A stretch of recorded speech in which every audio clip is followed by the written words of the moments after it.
Well, welcome everyone to our webinar, Evolving Capabilities of the Utility Network. My name is Bill Meehan. I'm the Director of Electric Utility Solutions at Esri. Joining me today is Jessica Gooch, Solution Engineer on the Electric and Gas Utilities team. Before we begin, I'd like to review some key capabilities of the utility network. When many people hear the term GIS, the first word that comes to mind is often maps. So if I said, hey, what's the first word that comes to mind? You'd say maps. Well, certainly maps and location are key elements of GIS. But today's modern GIS is so much more. In the past, the map was one tool in a utility's work process. Today, GIS has evolved into an intimate and core part of many of the key utility workflows. A large part of the evolution involves GIS for network management. The utility network is a key element of network management, and it unlocks the capabilities of the entire ArcGIS system. It delivers new strategic capabilities in these three ways: advanced network modeling, and that's moving from mapping to modeling; visualization and analysis, and that's including 3D and significant new analytical capabilities; and network sharing, really delivering the new strategic capabilities to any device, anytime, anywhere. Well, let me illustrate. So I'm going to show you a little video. This is kind of a video demo. And here we see both the electrical devices and the structural network in the same display. And we are modeling the structural network and the electric network with attachments created, attaching the structural network to the other network. Next, the utility is displaying not just single devices like transformers, wires, and switches, or in the gas system, pipes and valves, but entire pieces of the network. We call these things subnetworks. The utility network treats subnetworks as entities. They can be visualized and analyzed and shared. In this case, the subnetwork is an electrical circuit or feeder. It can be a portion of the circuit as well. But what's nice is that any segment of the network, including entire subnetwork, can be viewed in schematic form. These are very useful for switching and valving operations, or things like fuse coordination studies. Note that a single line in the diagram is really many elements of the network. We can click on the line in the diagram and see side by side the elements that make up the line in the geographic view. These diagrams are one example of how visualization and analysis can improve processes and efficiencies. Next, the network that appears in the utility network can be worked on in a mobile device. Here we want to add a single-phase overhead transformer to the map using a mobile device. Note that the asset group is called transformer bank. That's just a more general category of assets. The assets we are adding is a single-phase transformer. A nice feature here is that the utility network comes preloaded with a domain data model, and that data model can be used out of the box or can be modified by the user. We also see that the transformer has been attached to the pole. This attachment is done without having the transformer located at the same place as the pole. Later, when users want to analyze the relationship of assets like transformers to poles as part of the structural network, it's already built in. No need to create table joins. Next, we see the transformer has been added to the utility network in the desktop view. It's all kind of one thing. Finally, we see a web map created that leverages the tracing capability of the utility network. The utility network uses services for nearly all activities, web services. This includes editing and analysis. This gives users the freedom to use whatever device that makes sense for them. So a couple of points. The utility network comes with very, very specific domain data models: electric, gas, water, district energy, telco, and users can use these right out of the box, or they can modify them, or they can create their own. And the structural network is a separate model, and as I said earlier, that can be shared with all of these networks. So that's really a tremendous advantage. Well, this reminds me of how I got into GIS in the first place. It was a long time ago. Well, I worked for many, many years for the power company, almost 2 decades. But earlier in my career, when I worked there, a young engineer approached me for help. Peter had a tough assignment. He was engineering the low voltage network that powered the entire downtown of the city. It was really huge. It was called a secondary network. It was really a mesh or a grid. Well, he had two problems he wanted to solve, and he really didn't know how to do that. First, the only real documentation that he had were paper maps like these ones in the screen here, and they were called secondary network sheets. Since the network's very, very dense and underground, these maps were hard to read and very detailed. And man, they were old. So he needed to run what is called a load flow simulation. And the load flow is really, it calculates the amount of current and the voltages in the network itself. And you wanted to make sure that the network didn't get overloaded.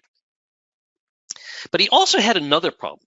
He had to optimize a path through the maze of pipes, of underground pipes. These are called conduits and duct banks, vaults and manholes in the new cables. So Peter would gather up drawings of duct banks like the ones you see here, cardboard manhole cards that dated back to the 1930s, and those old and hard to read secondary network sheets. And I don't know, who knows what else he had to gather up.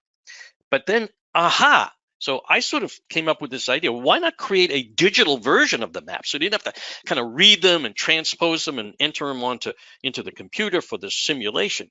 So why not create a digital version of the maps and the cards and the documents and directly run the analysis right from the map itself? So based on his question and his really request to me, I started the GIS project. And it was a very successful project over the years. So instead of all of the manual work, we could just use the maps to model the pipes, duct banks, and manholes in the entire electric networks from the maps themselves. And once modeled, the load flow analysis, in other words, the simulation of actually the cable behavior would be automated. And as well, the automatic routing of cables from one point to another. Peter told me, well, it took him, I don't know, say 4 weeks just to navigate the documents to come up with a single path of a cable through the underground system.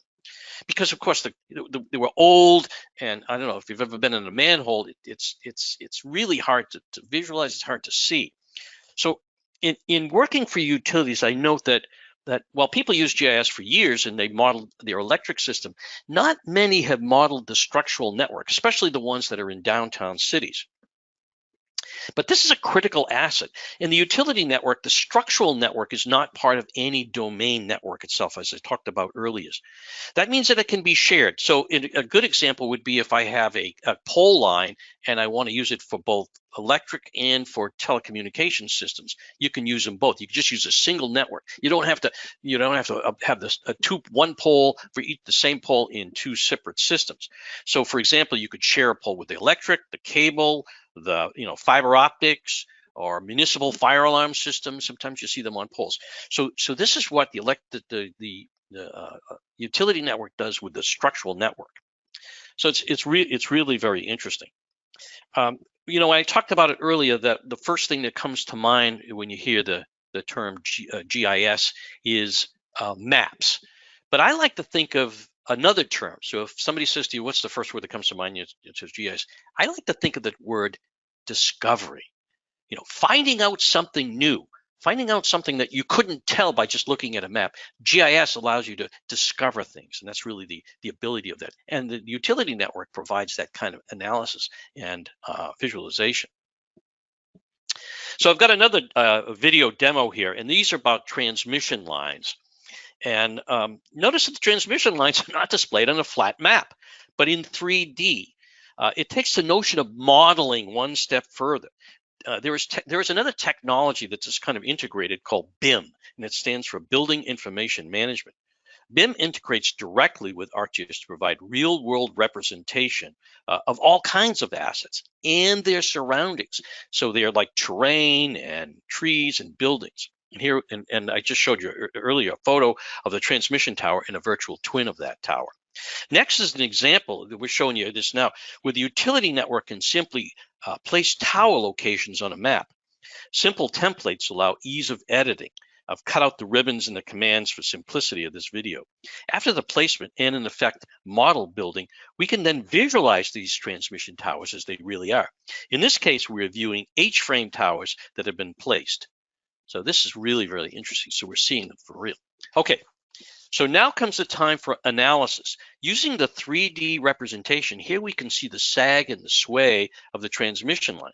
And we can add a LiDAR layer that shows the vegetation height. And then using machine learning, we can actually see the growth pattern of certain types of vegetation. Finally, we can see exactly where the vegetation may interfere with the transmission wires, and we'll see that in a second.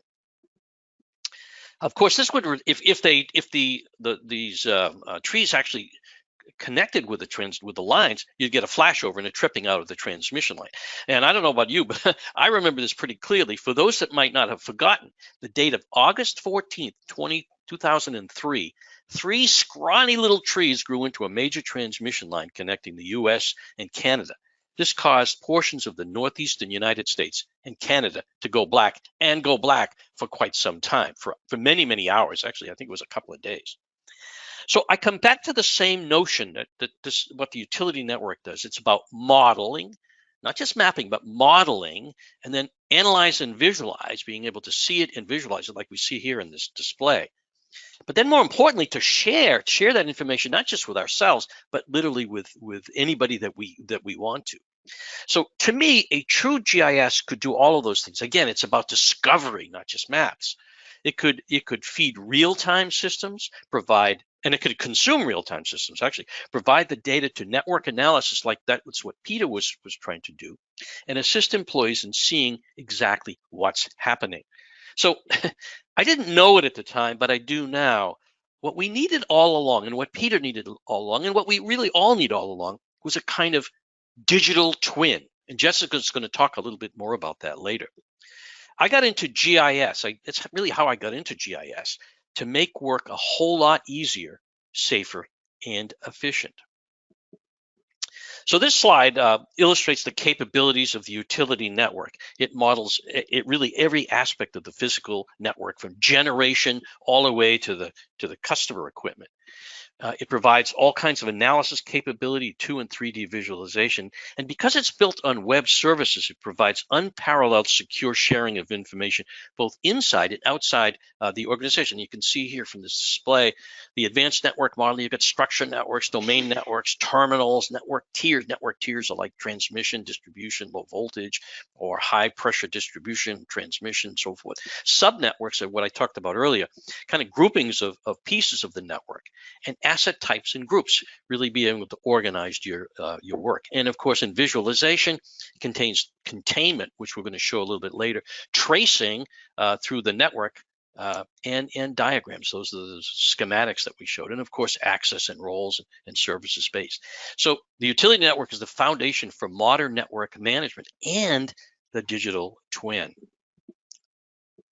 So the three elements are, as I showed before there, so the ArcGIS utility network delivers strategic capabilities in these three ways: advanced network modeling, visualization and analysis, and network sharing. So we're going to organize the webinar kind of around these three principles. And just a little bit of logistics here. So use this panel in your GoToWebinar screen to ask questions. And so we're not going to have time to answer these questions during the webinar. What we found is that people ask a lot of questions. We never really get to them anyway. So we're going to answer those questions in a document, and then we'll share that with you. We'll send it to you, and we'll send along of the video recording of this webinar. So please ask away. In addition, for those that want to continue the conversation, I'm going to be holding an hour-long live session, a live question and answer session over Zoom for those of you who would like to join us for that session. And this session will be held this Friday. This will be June 18th at 9 a.m. Pacific time. Toward the end of this webinar, we'll be asking folks to sign up for the special session. We'll have additional Esri staff and experts to join in as well. So we really that really be a nice situation for us all. So that way we don't have to rush and answer these questions live. So again, my name is Bill Meehan. I'm the Director of Electric Utility Solutions, and I'd like to introduce my colleague, Jessica Gooch. Jessica has extensive experience in the utility business and GIS technology. Jessica, I'll turn things over to you. So Jess, why don't you take it away from here? All right, sure thing. Thanks, Bill. That was a really great introduction. So it's a real pleasure to be sharing with you the evolving capabilities of the utility network. So let's go over our agenda for the rest of this session.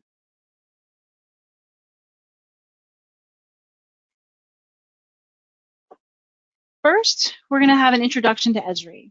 And then we'll talk a little bit about the digital twin and the utility network. As Bill has indicated, ArcGIS and the utility network can be thought of as the foundation for the digital twin that you've been hearing a lot about. Next, we'll take a short poll so that we can get a better idea as to where you are in your particular journey implementing the utility network. Then I'll take a deeper dive into some of the newer capabilities that you might be most interested in. Now, Bill's going to discuss how the utility network applies to major workflows at a utility. And finally, he'll wrap things up again with some key takeaways and what's coming next. But first, I'd like to show you a short video that does a nice job of telling the story of what Esri stands for.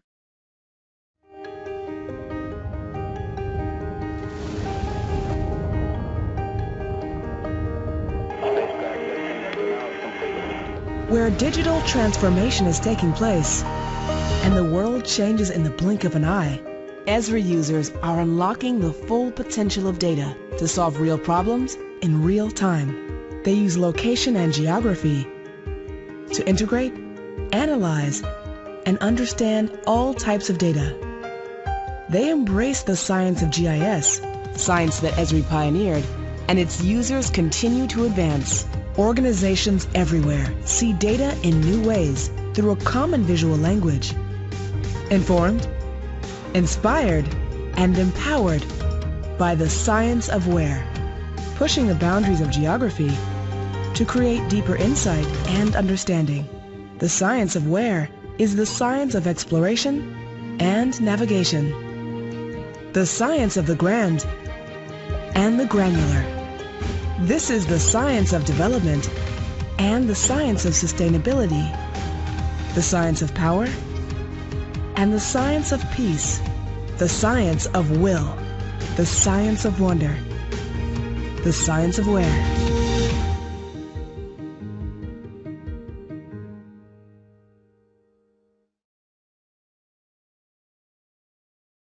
So I hope you enjoyed that short video. So let's talk about some specifics about Esri. Esri is a global market leader in GIS, helping customers get results since 1969. Esri software is deployed in more than 350,000 organizations, and we have 49 offices in 73 countries. Annually, Esri spends more than 30% of our revenue on research and development. So next, I'd like to take a quick pulse of where you, our listeners, are with the utility network. So let's please go ahead, and once this poll shows up, we'll give you about 30 seconds to complete it. You know, we might be looking at, are you just looking at the utility network or doing research? Are you in the middle of implementation, or maybe you're in full production mode? We'd love to get an idea as to where you are. It looks like right now about a little more than 50% of you are just learning and researching about utility network, and we do have some of you that are in full production. So this is a great kind of just what we expect. This is a great kind of breadth of folks who are on their journey with the utility network. So sort of a perfect blend and mix of folks attending. That's great, and so we really look forward, especially for those that are just looking to hopefully this will give you some kind of additional insight about what you can use the utility network for. Right. That's great. All right. So Bill mentioned the term digital twin, and we believe that GIS, and specifically ArcGIS, forms the foundation of that digital twin. But before we get into the specifics of the utility network, I'd like to talk about ArcGIS in general. So the utility network is an integral part of the system. Really, the utility depends on the functionality and capability of ArcGIS.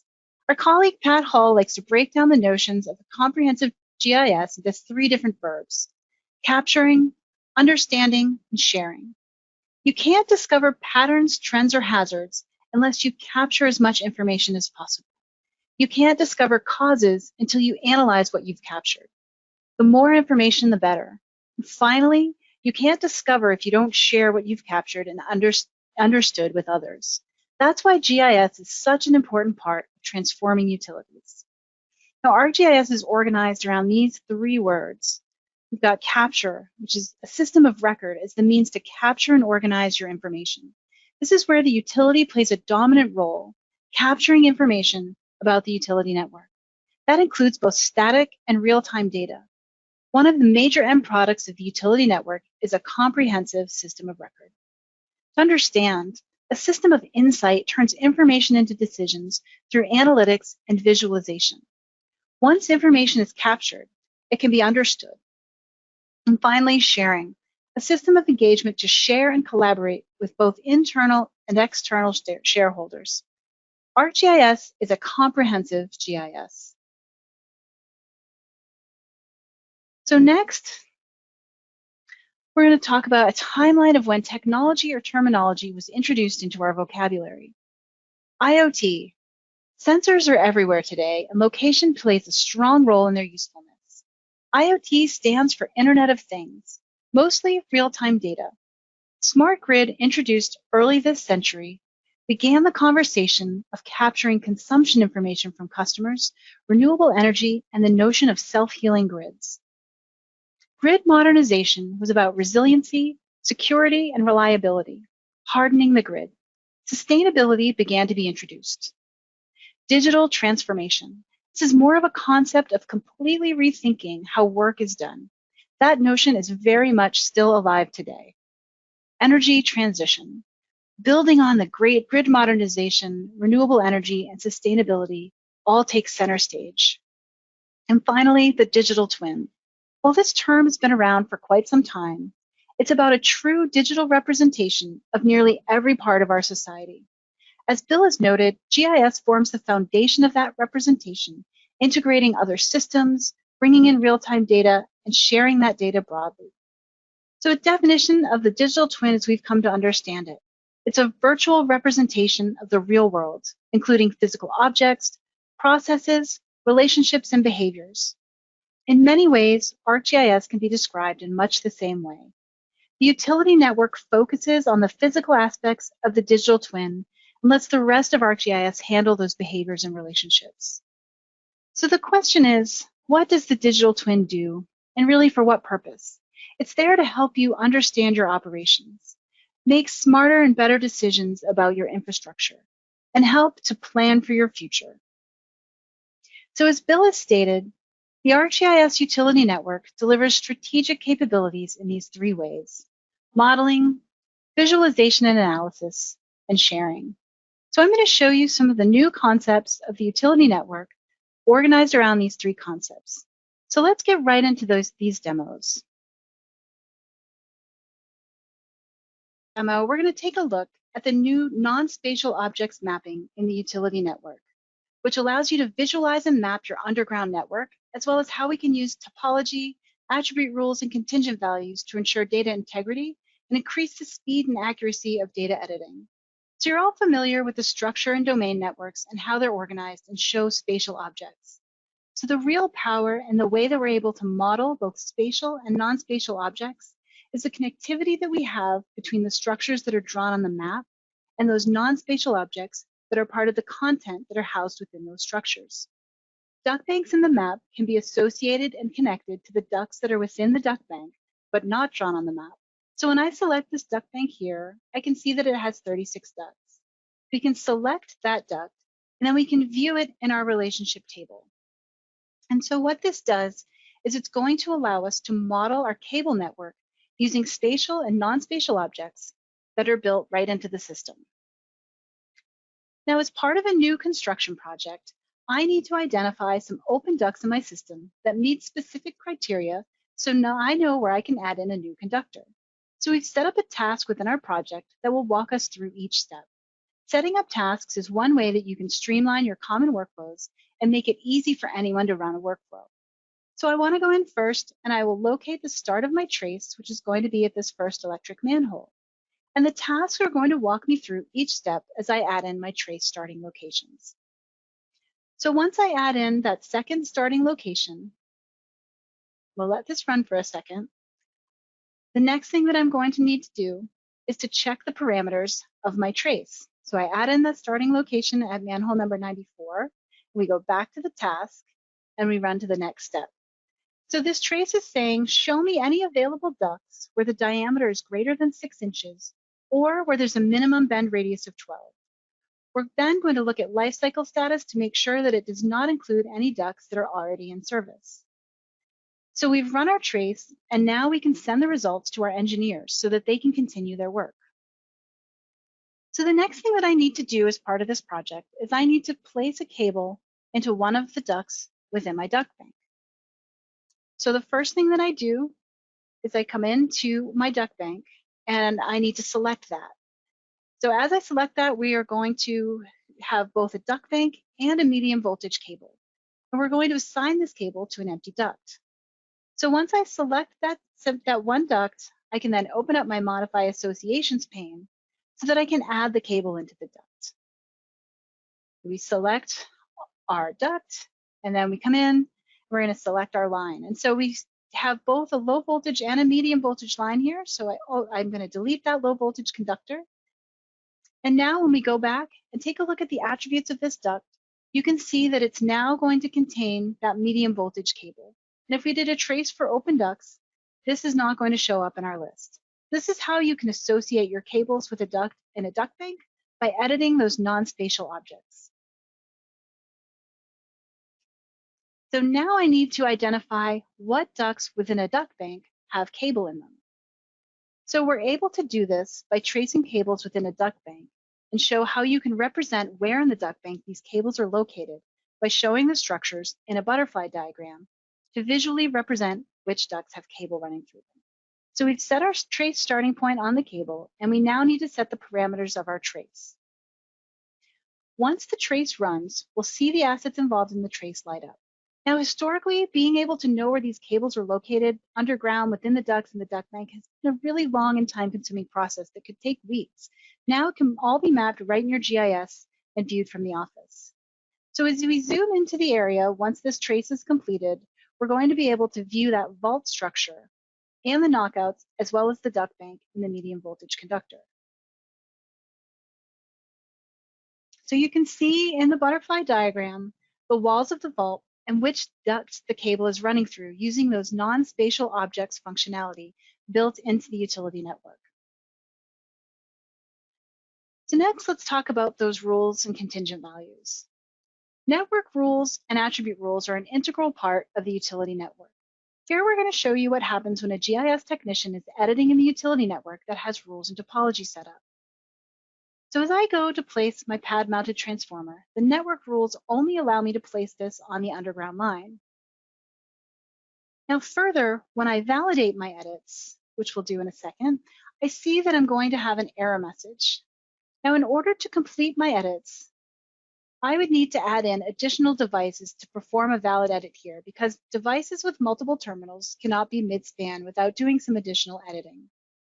So we'll go in and we'll delete those edits. Next, I want to take a look at how contingent values work by modifying the attributes of a pole.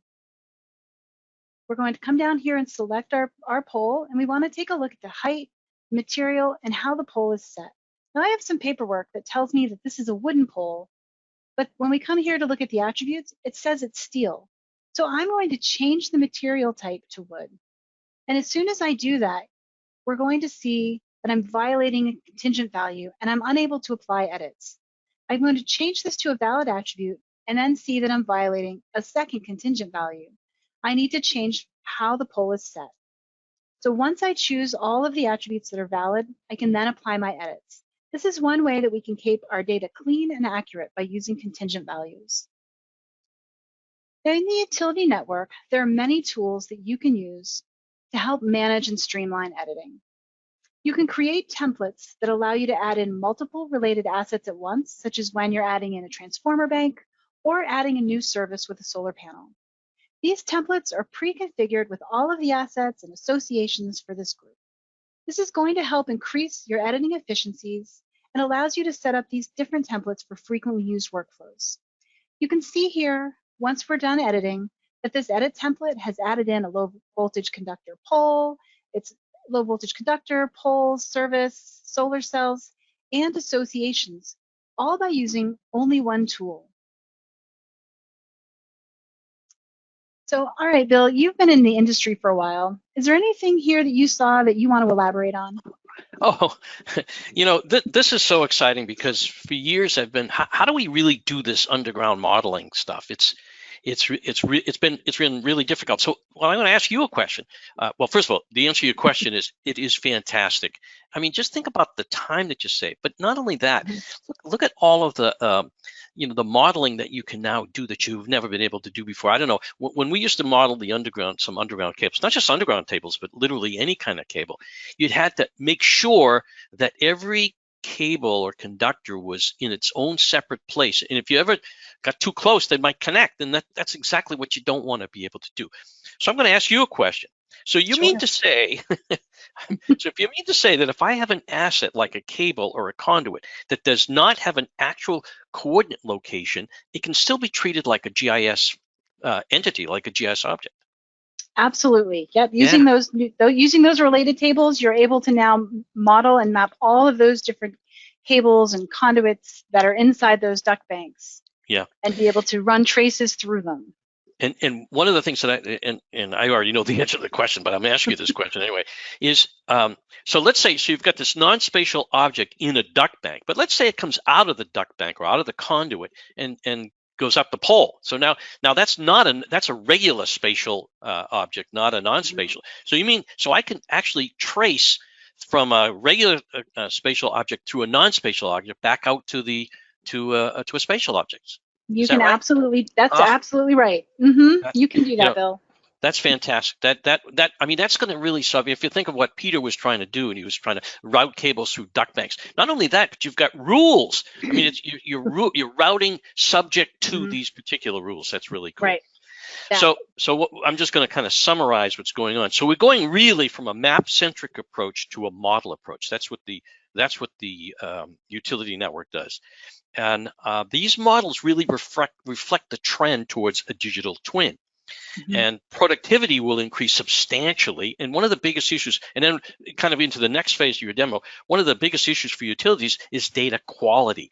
And with all these templates and the rules that prevent you from doing stupid stuff by adding, I'm going to add a, high voltage to a low voltage. You can't do that. You wouldn't allow to do that. Right. But things slipped through the cracks in the old days. Now we're going to be preventing this from happening again. And I think that is really, really fantastic. So we're gonna switch over. Maybe I'd like you to talk a little bit about. Now we've talked a lot about electrical and all that sort of stuff. Let's talk about some gas stuff. Sounds like a plan. Yeah, let's show some gas. That's managing both transmission and distribution lines. With the utility network, they're now able to manage both within the same system. So historically, gas systems have been mapped as two separate silos, both transmission and distribution. With ArcGIS and the power of the utility network, we're now able to view both systems in one map, all connected together. So here on one side of this station, we can see our high pressure distribution lines. And on the other side of this station, we're viewing our transmission lines. Now, having the ability to view both of these systems in one is extremely beneficial. Because what happens if you have something like an asset recall and you need to query the database on both your distribution and your transmission pipes for a compliance report? You can do that easily here in the utility network. So let's take a look and ask a question of my database. I'm going to need to find all of the steel lines that were built between 1980 and 1990. I'm able to load up a saved query that's going to allow me to view all of these pipes, both transmission and distribution, once I run this tool, and it will select all of those assets that meet my requirements. Now, this type of query can be really helpful if you're looking at something like risk mitigation, or you need to begin planning for replacement of assets and budgeting for those costs and project planning. You can export these assets and create reports and web maps and applications from this information to share with your team.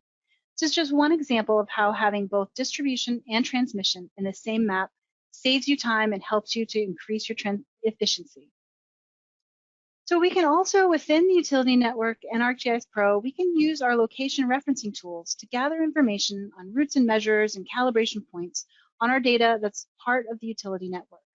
We're able to come in here and check our calibration points and get some information about them. And then in our location referencing tools, we can identify routes and locate routes and measures. And as we identify this route, we can see that we have our measure of 0 at our mainline valves and have continuous measure to the next valve. This tool allows us to identify all of these routes and the different engineering attributes at the locations. So the route line is also calibrated to the underlying pipes. I'm able to see all of this information within my utility network because I can now manage these routes using ArcGIS referencing tools. But one of the best ways to get a better understanding of your system using the utility network is the ability to run trace analysis. So we have a report that a customer is experiencing some issues with their gas service up in the Fine Lake area. The first thing I want to do is to identify the extent of the area that may be affected. So here I can run a connected trace that's going to isolate this area. And once I run this trace, I can get a list of the customers and notify them that there's going to be a gas outage in their area and to expect that. So as you can see, the Fine Lake area lights up, and now I have that list of customers. So next, I'm going to need to isolate the emergency shutoff valve so I can quickly turn the gas off and send my crew out to fix the issue and get everyone turned back on safely.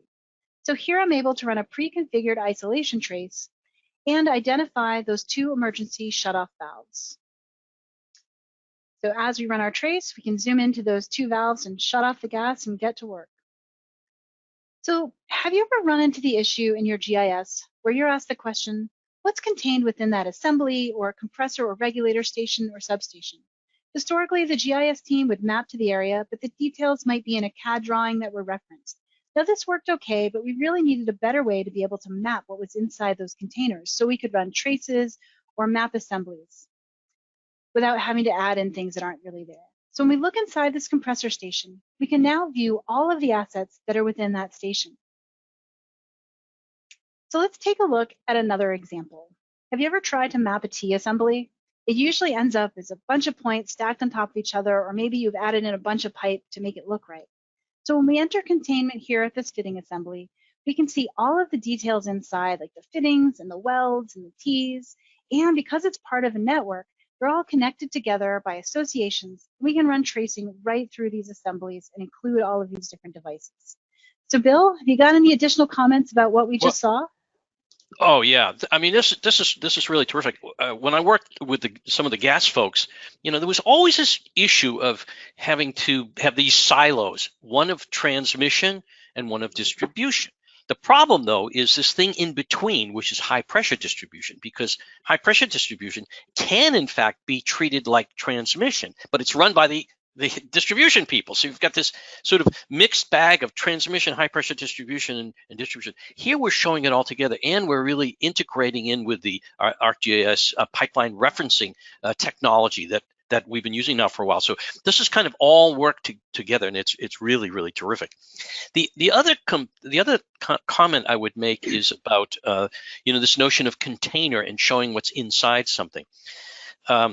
We've always said that the GIS really models the electric or models the gas system or the water system. The problem, though, is there are pieces of the network that are missing generally in a lot of the GIS implementations that I've seen. So, for example, substations are missing, regulator stations and gas is missing. So, like you pointed out, those that detail sometimes is in CAD drawings someplace else, and it's not integrated. And sometimes those CAD drawings are marked up, and so you really don't get a chance to see the whole network.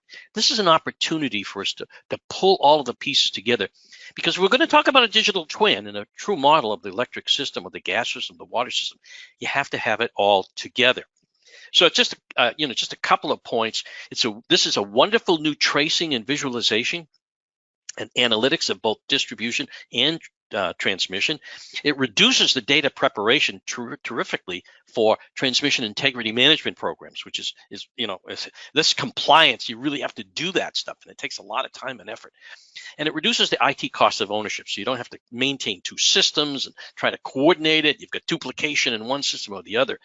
And it really, really enhances gas transmission and gas distribution data management capabilities. Terrific. So, it's kind of exciting. So I've got some other things we want you to see, and we're really excited about this.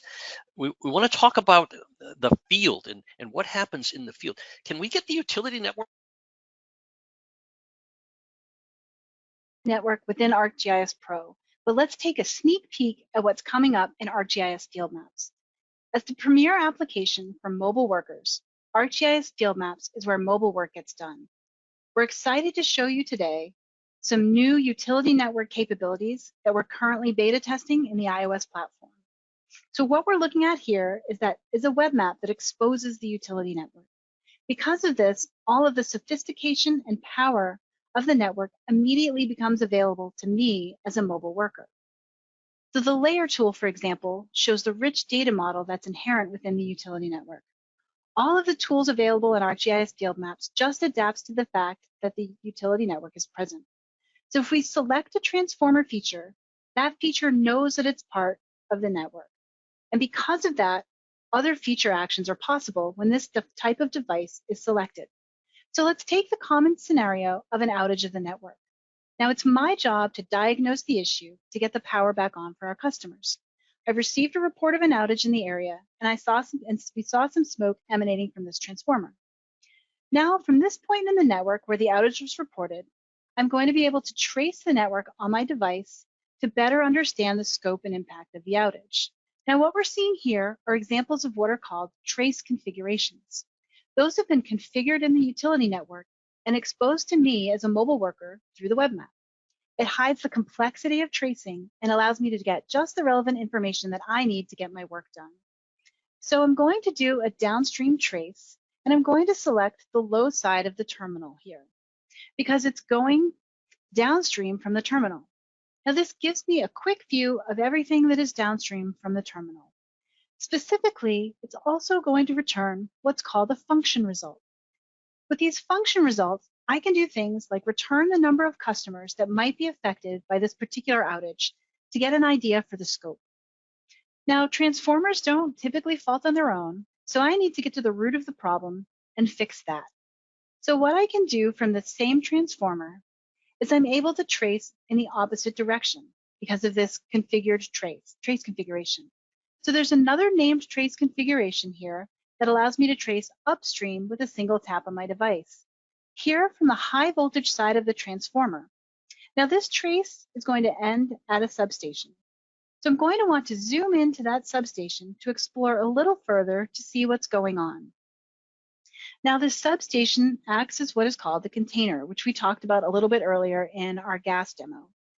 This is going to hide all of the complexity of the utility network from me as a mobile worker, but I can turn on some of those details by showing the contents of this substation container.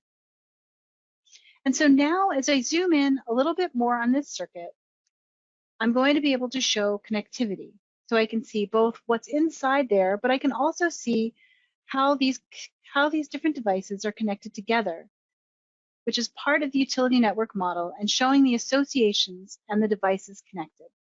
So in this short demo, I've showed key capabilities of the utility network being exposed through field maps. First, I showed on-site diagnostics through contact tracing using named trace configurations.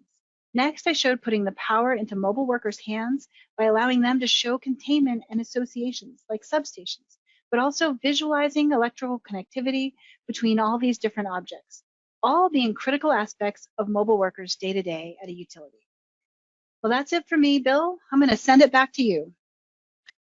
You know, I only have one word to describe what you just showed, and that is, this is very, very cool. The one word is cool. That is really good. The thing that happened when I was with a power company, and sometimes even when I walk into other power companies, I oftentimes will see piles of paper backlogged work orders, and maybe even though they're on the GIS, they're just piled because we really haven't fully embraced work and using GIS for mobile workers, and this really does that. I mean, it would reduce that backlog, and it improves the accuracy and the timeliness. I mean, if you've got all these backlogs that haven't even been posted to the GIS, your decision making is based on old information, and that's really not a good way to run an operation. So connecting the office to on-site personnel dramatically kills this notion of latency of data, and it really it's an obstacle to making decision making. This leads to a whole new way of looking at enterprise deployment of GIS. It really doesn't it really blur the line between the office and the field. Yeah, so it's nice that everybody gets to see the same data on no matter where they are. Yeah, it's really, and I like to use this little example of when my granddaughter is out somewhere else, a picnic or a carnival or something, and my daughter takes a picture of her. I can see it no matter where I am in the world. Because it's all done through social media. It's the same kind of idea. Everybody's on the same page and they can see the same information at the same time. It's really cool. The other thing is that all of the rules of the utility network that we've been working on for a number of years now is available to anybody on any device and it's going to even get more and more. We're going to even continue to this process, and that's really great. So thanks, Jess. Those demos were terrific, absolutely terrific. I just want to kind of walk through some of the workflows that are associated with the utility business. There's really 4 of them, right? Design. I mean, there's many workflows, but these are kind of big ones: design and engineering, operations management, asset management, and customer care. So I'm going to kind of walk through each one of those and talk about the role of the utility network. So in the utility network plays a real strong role in design and engineering. The planning part involves looking at alternatives as well as prediction of electric and gas demands. Here, modeling of the network in the future is critical. Plus, the integration to simultaneous simulations is really necessary, and working things, kind of like we talked about, simultaneously in the field. And the UN does this flawlessly. The design process most often involves the integration of work management from some of the other corporate systems, material systems, customer systems, and accounting. Since the utility network is based on web services, integration is fast and easy, just like social media kind of. The seamless integration of ArcGIS pipeline referencing system simplifies gas network design dramatically. And the integration of mobile workers during the design, construction and energizing is critical. The demo of the field maps integrated with utility network just ups the entire value of that. Now, let's lead this to operations management. Operations management requires close coordination between the office and the mobile workers. During critical emergencies, operating managers need full situation awareness and often need to run scenarios, before open. You don't want to be opening switches and valves without figuring out what's going on. Kind of going back to what Peter needed. He needed to do simulations. Well, you need a model to do that. And the UN provides both the office and the mobile workers to collaborate in real time, just like we're talking about. So asset managers must make constant decisions about whether to replace an asset or repair it. It's like the planning process. Asset management requires solid modeling of the network, building in financial models oftentimes, and what-if scenarios. And then, of course, risk management is absolutely critical. And then using the utility network, you can use things like machine learning to truly fine-tune your work, because we've integrated a lot of the work with ArcGIS into machine learning. Well, serving customers for gas and electric utilities is, after all, that's the bottom line, isn't it? Here, the utility network is intimately involved in new customer connections, getting those connections done when the customer needs them, plus assuring timely flowing of power and gas. The utility network provides critical models to help in the restoration and analysis of situations during major events impacting the entire community. So let me jump a little bit into the design and engineering. The evolving capabilities that we've been talking about of the utility network is about the movement from a kind of a strictly map-centric, we talked about a map-centric capability, like just in 2D, to a 2D and 3D model with containments and schematics. And this video here is unbelievable. It's a 3D visualization, and it's integrated with BIM and CAD. It creates a wonderful video. This capability will be continuing to develop more and more as we go on. It's really ArcGIS Pro plus the utility network plus BIM. The utility network unlocks all of that capability that's in ArcGIS Pro. Well, silos of operations can have a chilling effect on the operation of a utility. I know, I've been there. The concept of the digital twin is really about busting down those silos. Since nearly everything the utility does rely on location, GIS can and should be at the heart of major utility work. That doesn't mean it does all things. It does mean that it integrates. In fact, if you think about kind of this notion of harmony, that the GIS really harmonizes. It's like the GIS is like the conductor of all these other systems. It harmonizes it. We're playing all in harmony. It receives and delivers critical information to systems like the ERP, which stands for Enterprise Research Planning. These functions include customer, work, materials, and financials. Smooth integration with GIS tears down those crippling silos. The utility network is the source of real-time systems like ADMS for electric and SCADA for gas. And here we show an ADMS thing. The other thing is that the utility network delivers data simply for use by these real-time control systems in a simple way, as I said. Users can specify which assets, which attributes, and you can even specify the connectivity, and they can be delivered in what I like to call a self-describing delivery mechanism, in this case called JSON, which stands for JavaScript Object Notation, I guess it is. But for those electric companies that have adopted this international interoperability standard called SIM, a common information model, the JSON translates easily into SIM because SIM is delivered in XML, which is another self-describing delivery mechanism. So it's really, really great for getting data out of the GIS and into any kind of system like a network analysis or a ADMS or a SCADA system. As Jessica shared, ArcGIS at its heart has these three verbs. Capture, I love this thing. Capture, understand, and share. It captures information from real-time systems or from the weather and all this kind of stuff, and it captures it. And then because it does the analytics using business intelligence and machine learning and artificial intelligence to share and visualize, and using 3D and a system of engagement, which is basically getting that information to everybody. So capture, understand, and share is really at the heart of GIS, and the utility network really forms the foundation for the modeling. So, we'd like to continue this conversation, and all questions and answers will be sent to you in a document, as I said earlier, and you'll get a video of the questions and answers. And but what we'd like to do is to continue the conversation. So please let us know if we can help you with anything from this webinar or the utility network. So we're going to kick off a little poll that's just going to ask you if you'd like to be contacted. So let's kick off that poll right now. Okay, the other thing, it's something new we're going to try here. So it's rather difficult to stay in touch during this time of virtual meetings. Oh my goodness, we're all been doing virtual meetings half the time. So we're going to do something, and we're still going to do virtual meetings, but we're going to do something that we tried during our last webinar.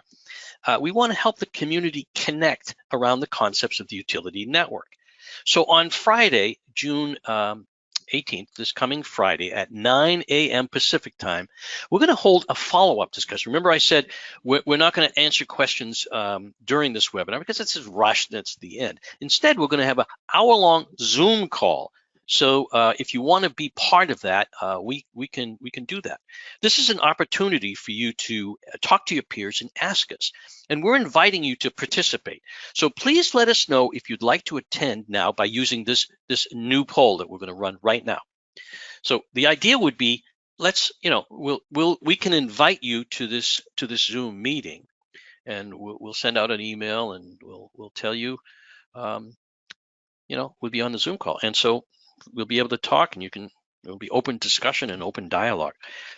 So we'll be there. Jessica and me will be there, but also we'll have Remy Myers will be there, and John Alsop. We may even have some others from Esri staff to answer your questions, maybe on a more technical level or on a business level. As I say, both Jessica and I have been involved in the utility business for quite some time. So then we'll have our own view. So we'll give you a few minutes to finish this poll. I guess we've finished the poll. That's great. The other thing is, so we're going to have this utility network discussion. It's going to be informal, connect with peers and ask detailed questions. But now, so let's say you think about it and you decide later, oh, geez, I wish I had signed up for that, and you'd like to attend and you didn't click yes. Then simply email us at this email address, which is electricinfo@esri.com. And don't worry about that it's electric if you're gas. It's okay. We're going to be talking about electric and gas. And we'll take care of it, and we'll invite you. And I really hope that you can join us. That would be really great. So please try to stay connected with us on social media, and feel free to reach out to any of us if we can be of service to you. And we thank you for attending this webinar. So I've got a couple of final concluding thoughts, some key takeaways. The utility network and the unlocked capabilities of ArcGIS is transforming the way utilities do their work. From scenario planning, situational awareness, smart systems in cities, reality capture, asset management design, and all kinds of stuff. GIS is the foundation for the digital twin, and the electric and the utility network is really a big part of that. But there's so much more. There's so much there. There's so many silos to bust, and so much that you can bring to your customers. So take a look at this utility network, and good luck, and learn as much as you can and deliver true digital transformation to your company. And thank you so much for listening to our webinar, and I hope you have a great rest of the day, and maybe we'll see you on Friday. Take care now. Bye.